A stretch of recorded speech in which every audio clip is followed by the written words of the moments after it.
غمض عينك وتخيل معايا المشهد ده. انت واقف وسط غابة كثيفة في ألاسكا، الجو برد وفي صوت هوا خفيف بيتحرك بين الشجر، وقدامك بحيرة واسعة ميتها صافية وزي المراية. وفجأة بتلمح على غصن شجرة عالي جدا كائن واقف في سكون تام، مش بيتحرك ولا بيعمل صوت، بس باصص للمكان كله بنظرة سيطرة. الطائر ده هو النسر الأصلع الأمريكي أو البولد إيجل، وواحد من أكتر الطيور الجارحة اللي بتخطف العين من أول لقطة. والناس دايما بتربط بينه وبين القوة والشموخ والحرية، لدرجة إن أمريكا من سنة 1782 اختارته علشان يكون الرمز الرسمي للدولة وموجود على أختامها وعملتها. ولكن هل القصة وقفت عند إنه مجرد طائر شكله ليه هيبة؟ لا خالص، علشان ورا المظهر الملكي ده في تفاصيل وسلوكيات غريبة جدا، فيها ذكاء وفيها مكر وفيها قصة حب نادرة وحكاية نجاة من الموت أشبه بالمعجزة. تعالوا مع بعض النهاردة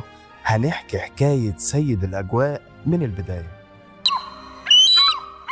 بص يا سيدي، أول حاجة بتلفت انتباهنا دايما هي اسمه النسر الأصلع. أول ما نسمع الكلمة دي دماغنا على طول بتروح لفكرة إنه ما عندوش ريش في راسه، لكن الحقيقة غير كده تماما. النسر ده عنده ريش كثيف جدا على دماغه ورقبته. طب الاسم ده جه منين؟ الموضوع بيرجع لغلطة في الترجمة أو لغة قديمة، لأن كلمة بولد في اللغة الإنجليزية القديمة ما كانش معناها أصلع من غير شعر، إنما كان معناها الأبيض أو المبقع باللون الأبيض، ومن هنا جه الاسم. يعني هو النسر ذو الرأس الأبيض. والأغرب بقى إن النسر ده ما بيتولدش بالشكل ده أصلا. النسر الأصلع بيقضي أول 5 سنين من عمره وهو لابس بدلة بني بالكامل، شبه أي صقر عادي بنشوفه في السماء. مفيش أي ريش أبيض على راسه ولا ديله، بيفضل يمر بمراحل تغيير ريش مستمرة سنة ورا سنة. ولما بيتم 5 سنين وبيوصل لمرحلة النضج الكامل، فجأة ريش راسه بيتحول للأبيض الناصع ومنقاره بيتحول للأصفر الفاقع، كأنه لبس التاج الملكي بتاعه وبقى جاهز علشان يقود منطقته. لما نيجي نتكلم عن أسلحة الصيد عند النسر الأصلع، أغلب الناس بتفكر في المخالب أو المنقار، لكن السلاح الحقيقي والأقوى على الإطلاق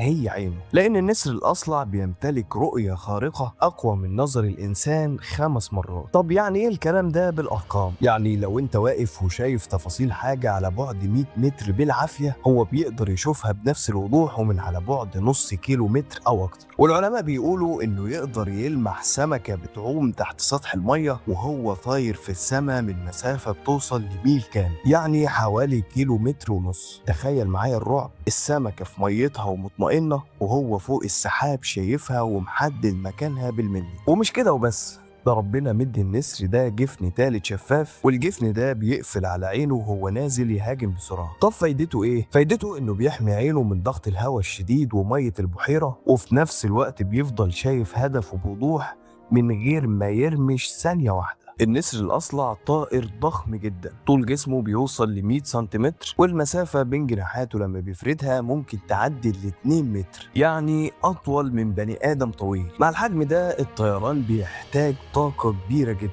علشان كده النسر ده بيعتمد على ذكاء فيزيائي عالي، لأنه مش بيفضل يرفرف بجناحاته طول الوقت ويهلك نفسه، لا هو بيفرد جناحاته الكبيرة دي وبيستغل التيارات الهوائية الساخنة اللي طالعة من الأرض، وبيسيب نفسه ينزلق مع الهواء كأنه طيارة شراعية، وممكن يفضل متعلق في الجو لساعات بيمسح الأرض اللي تحته من غير ما يبذل أي مجهود. لكن أول ما الرادار بيلقط الفريسة، المشهد الهادي ده بيتغير تماما. النسر بيقفل جناحاته بزاوية معينة وبيتحول لصاروخ نازل من السماء، وسرعته أثناء الانقضاض الحر ده ممكن توصل ل 160 كيلومتر في الساعة. وقبل ما يلمس المية بلمح البصر بيمد رجليه ومخالبه لقدام وبيخطف السمكة من على سطح المية بسرعة خاطفة وبيطلع بيها تاني في الجو من غير ما جسمه كله يغطس في المية. طيب النسر نزل بالسرعة دي ومسك الفريسة، ايه اللي بيضمن انها ما تفلتش؟ هنا بقى بيجي دور السلاح التاني اللي هي المخالب. مخالب النسر الأصلع مش مجرد أظافر طويلة، دي أشبه بالسكاكين المنحنية، وكمان قوة القبضة في رجله مرعبة، بتوصل لحوالي 400 رطل لكل بوصة مربعة، يعني أقوى من قبضة إيد الإنسان بعشرات المرات. بمجرد ما المخالب دي بتقفل على جسم السمكة أو الأرنب، الأوتار في رجله بتقفل زي القفل الحديد ومستحيل الفريسة تقدر تتحرك. كمان النسر الأصلع يقدر يشيل في الجو فريسة وزنها بيوصل لنص وزنه هو شخصيا، يعني ممكن يطير بسمكة وزنها 4 أو 5 كيلو عادي جدا. أما المنقار بتاعه فهو منقار معقوف وحاد ولونه أصفر، وهو وظيفته الأساسية بتيجي بعد الصيد. المنقار ده مصمم علشان يقطع اللحم السميك والجلد القوي للفريسة بسهولة شديدة. يعني احنا قدام منظومة صيد كاملة ومثالية. العين بتشوف وتحدد من بعيد، والأجنحة بتوفر الطاقة وتديله السرعة، والمخالب بتقفل وتثبت، والمنقار بيخلص المهمة. ورغم كل أدوات الصيد الخارقة دي، النسر الأصلع عنده جانب في شخصيته ممكن يصدمك. النسر ده طائر انتهازي جدا وبيقدر السهولة، بمعنى صح لو لقى أكل جاهز من غير ما يتعب مش هيقول لأ. النسر الأصلع مشهور جدا بسلوك علمي اسمه الكليبتو بارازيتيزم، وبالبلدي كده يعني سرقة قوت الآخرين. يعني ساعات بيقعد واقف على الغصن بتاعه مش عايز يصطاد، ويفضل مراقب طائر تاني صياد ماهر جدا اسمه العقاب النساري أو الأوسبري. الأوسبري يتعب ويغطس تحت المية ويطلع بسمكة كبيرة، وأول ما النسر الأصلع بيشوفه طاير بالسمكة بيطير وراه على طول وبيبدأ يطارده في الجو، ويقعد يضيق عليه ويهجم عليه بمخالبه ويعمل له إرهاب جوي. الطائر الغلبان ده طبعا لما بيلاقي حياته في خطر بيضطر يسيب السمكة من بقه أو مخالبه وبيطير يهرب، وفي جزء من الثانية النسر الأصلع بينقض في الهواء ويخطف السمكة وهي بتقع قبل ما تلمس المية. علشان كده بنجامين فرانكلين وهو واحد من الآباء المؤسسين لأمريكا كان معترض جدا إن النسر ده يكون رمز للدولة، وكتب رسالة مشهورة قال فيها: النسر الأصلع طائر أخلاقه سيئة وما بيعيش بكسب شريف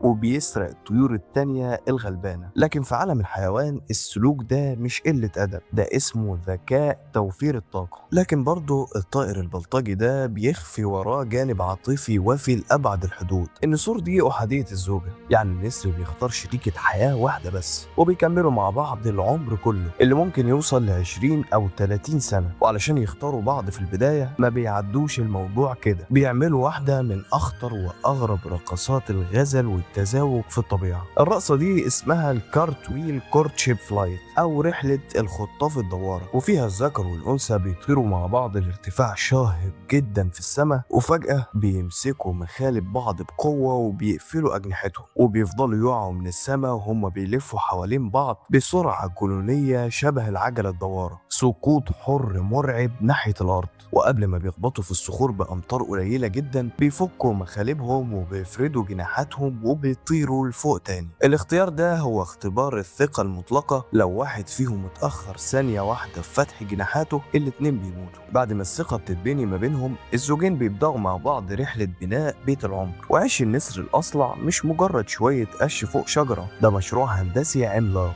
بيبنوا العش في قمم الأشجار العالية جدا علشان يكونوا كاشفين المكان ومفيش أي حيوان أرضي يقدر يوصل لهم. البداية بتكون بفروع شجر سميكة وقوية بيجمعوها مع بعض، والغريب بقى إن النسور دي ما بيغيروش العش بتاعهم كل سنة، ده بيرجعوا لنفس العش في كل موسم تزاوج وبيزودوا عليه فروع جديدة ويبطنوه بحشائش ناعمة علشان البيض. ومع مرور السنين العش ده بيكبر بشكل مرعب. العلماء سجلوا أعشاش للنسر الأصلع وصل عرضها ل3 متر وعمقها ل4 متر. أما بالنسبة للوزن ففي أعشاش وصل وزنها ل2 طن، يعني أتقل من عربية ملاكي كبيرة. تخيل شجرة شايلة فوق قمتها بيض بوزن عربية، ده ساعات من كتر تقل العش الشجرة نفسها بتتكسر وبتقع.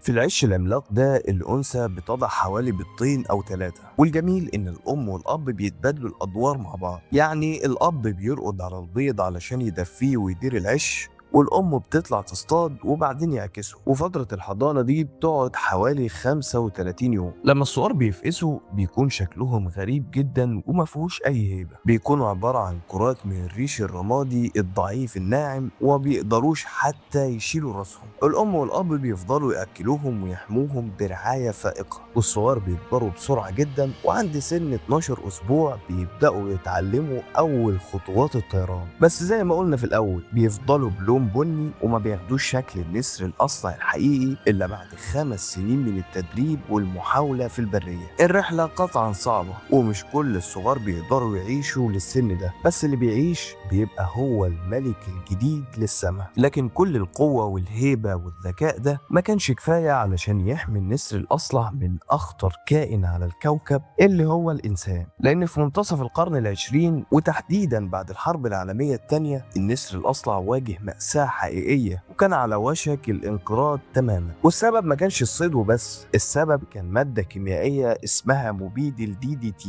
والمبيد ده كان بيترش بكميات ضخمة جدا في الزراعة علشان يقضي على الحشرات، فكان بينزل مع المطر للبحيرات والأنهار والأسماك بتتغذى عليه وتتلوث بيه، فيجي النسر الأصلع ياكل الأسماك دي فالمادة السامة تتراكم جوه جسمه. المادة دي ما كانتش بتموت النسر البالغ فورا، بس كانت بتعمل حاجة ألعن، كانت بتخلي قشرة البيض بتاعت النسور هشة وضعيفة جدا ورقيقة، فكانت الأم لما بتيجي ترقد على البيض في العش علشان تدفيه البيض كان بيتكسر تحت وزنها وكان بيموت الجنين. جيل ورا جيل ما كانش بيتولد والأعداد انهارت بشكل مخيف، لدرجة إن في وقت من الأوقات ما كانش فاضل في أمريكا كلها غير حوالي 400 زوج فقط من النسور. النسر الأصلع حرفيا كان على حافة الانقراض. لكن في سنة 1972 الحكومة الأمريكية خدت قرار تاريخي بحظر استخدام مبيد DDT تماما، واتحطت قوانين حماية بيئية صارمة جدا، والصيد بقى عقوبته السجن وغرامات بتوصل لآلاف الدولارات.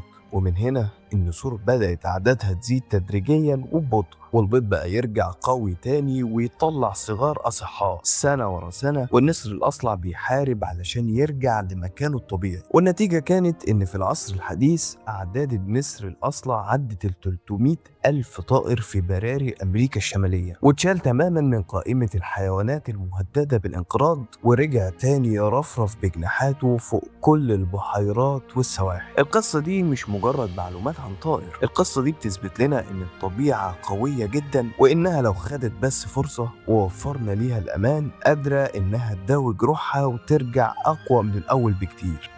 النسر الأصلع هيفضل دايما رمز للهيبة ببصره الخارق وسرعته اللي شبه الصاروخ وبيته اللي بوزن عربية وقصة وفائه لشريك حياته. كائن بيفكرنا إن السيادة محتاجة أسلحة ومحتاجة كمان صبر وذكاء. قولي بقى في الكومنتات ايه اكتر معلومة صدمتك في حياة النسر الأصلع؟ هل رقصة الموت المعلقة في السماء ولا ذكائه في سرقة الطيور التانية؟ لو عجبك الفيديو ده والرحلة دي في عالم الحيوان ما تنساش تدعمني بلايك واشتراك في القناة وتفعل الجرس. واستنوا الفيديو الجاي علشان هنروح مع بعض في رحلة تانية هتغير فكرتك عن البرية تماما. اشوفكم على خير الفيديو الجاي، سلام.